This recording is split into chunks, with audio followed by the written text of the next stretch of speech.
இன்னைக்கு காலையில் நேற்று பேப்பர் பார்த்தேன். ஆதவ் அர்ஜுனா தேசிய பாதுகாப்பு படையினுடன் ஆதவ் டெல்லி பயணம். ஒரு ட்விட்டை போட்டிருக்கான் தம்பி.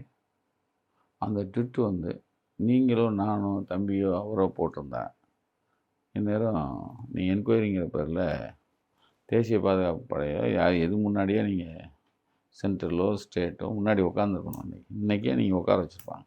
அன்றைக்கி போட்டோன்னே உட்கார வச்சுருப்பாங்க.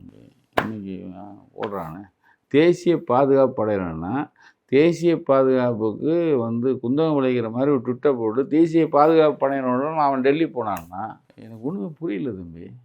நாம் எதை நோக்கி போகிறோம்?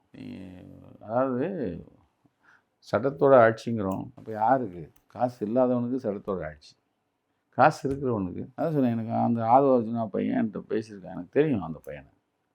ஆனால் இவனை எப்படி இப்படி விட்டு வைக்கிறது? விட்டு வைக்கிறோமே யாருமே கேட்கலையே, ஊடகமே கேட்கணும்ல, கேட்கலையே.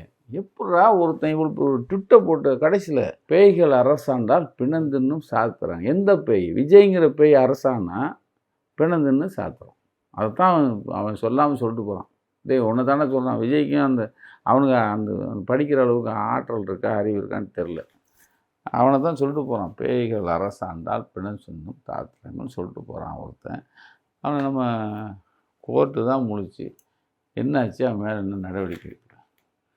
நம்ம வந்து நடவடிக்கை எடுப்பாங்கிற நம்பிக்கை இருக்குது. ஆனால் யாரும் வெகுண்டு இல்லையே.